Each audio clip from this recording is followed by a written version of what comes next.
और सीधे लिए चलते हैं आपको रायगढ़, जहां पर मुख्यमंत्री विष्णुदेव साय संबोधित कर रहे हैं। तो उस समय सांसद मद से 10 लाख रुपए सामाजिक भवन के लिए स्वीकृत किए थे। आज जो सामाजिक भवन का जो ग्राउंड फ्लोर है उसी समय का बना हुआ है और आज लगातार ये क्षेत्र विकास कर रहा है। अभी द्वितीय तल का प्रथम तल का हम लोग लोकार्पण किए हैं। मैं इसके लिए पूरे समाज को बहुत बहुत शुभकामनाएं, बधाई देता हूं। निश्चित रूप से बन जाने से हमारे समाज को मजबूती प्रदान करने में, समाज की गतिविधि को सुचारू रूप से चलाने में और सुविधा होगी। और आदरणीय जेल पैकरा जी हमारे समाज के बहुत बड़े शुभचिंतक थे, आजीवन वो संरक्षक भी थे और पूरे प्रदेश के लिए उन्होंने समाज के लिए, समाज के वरिष्ठों का आशीर्वाद लेकर, उनका सहयोग लेकर समाज की चिंता की।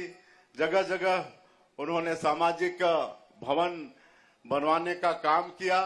काहे कि किसी भी समाज को अगर संगठित होना है, मजबूत होना है, तो इस तरह का सम्मेलन आवश्यक होता है। और इस तरह के सम्मेलन के लिए कोई एक केंद्र और वहां पर इस तरह का सामाजिक भवन, कार्यालय, उसका निर्माण आवश्यक होता है। तो इस सब की चिंता आदरणीय जवाहरलाल पैकरा जी ने की। मैं पुनः उनका नमन करता हूं। और आज हमारा एक कंवर समाज का इतिहास भी बहुत समृद्धशाली रहा है।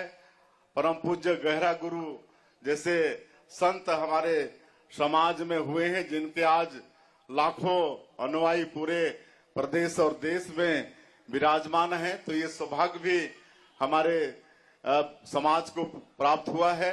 और जैसा आदरणीय साई जी ने कहा कि किसी भी समाज को आगे बढ़ना है, किसी भी समाज को विकास करना है, तो शिक्षा बहुत जरूरी है। और मैं हर समाज के सम्मेलन में जाता हूं तो समाज के जो पदाधिकारी और समाज के बंधुओं से वही आग्रह करता हूं कि हर बेटा बेटी को पढ़ाना चाहिए, लिखाना चाहिए। ये शिक्षा खाली सरकारी नौकरी प्राप्त करने का माध्यम नहीं है, बल्कि एक सफल मानव जीवन जीने का भी ये शिक्षा माध्यम है। एक अच्छा कृषक, अच्छा समाज सेवक, अच्छा राजनेता, अच्छा व्यवसायी, अच्छा व्यापारी बनने का भी एक माध्यम ये शिक्षा है। समाज को जागृत करने का भी ये माध्यम शिक्षा है। इसलिए आज मैं पुनः समाज के हमारे वरिष्ठों से और जितने भी दूर दराज से आए हैं सभी से आग्रह करना चाहूंगा कि आज शिक्षा के लिए तमाम व्यवस्थाएं सरकार की तरफ से हैं। आप कुछ वर्षों पीछे चले जाएंगे तो शिक्षा के लिए उतनी सुविधाएं नहीं थी, लेकिन आज छत्तीसगढ़ राज्य निर्माण को 25 साल इस साल पूरे हुए हैं। हम लोग रजत जयंती वर्ष मना रहे हैं। मैं रजत जयंती वर्ष की भी आप सब लोगों को बधाई देना चाहूंगा, धन्यवाद देना चाहूंगा। 1 नवंबर हमारे प्रदेश का स्थापना दिवस है।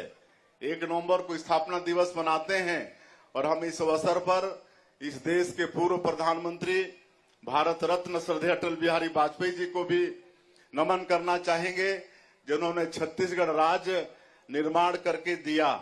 आज छत्तीसगढ़ में 32% आदिवासी जनजातीय पॉपुलेशन है और इनका समुचित विकास हो, इसके लिए आदरणीय श्रद्धेय अटल बिहारी वाजपेयी जी ने छत्तीसगढ़ राज्य का निर्माण किया और 25 वर्षों में उनके आशीर्वाद से बहुत विकास हुआ है। सबको मालूम है यही छत्तीसगढ़ है जहां पर भूखमरी होती थी, लोग कोदो, कुटकी, महुआ खाते थे, कभी कभी वो भी नसीब नहीं होता था।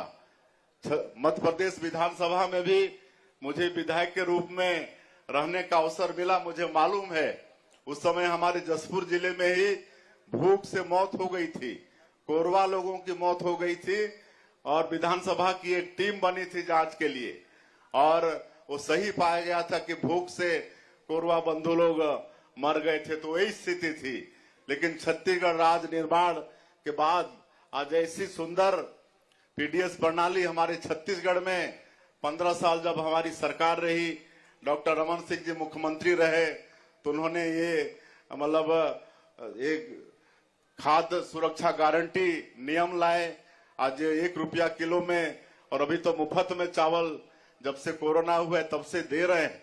तो ये भूख भगाने का काम भी ये 25 वर्षों में हुआ है। और सड़क, बिजली, पानी, सारा विकास। श्रद्धेय अटल बिहारी वाजपेयी जी को एक बात के लिए और नमन करना चाहिए।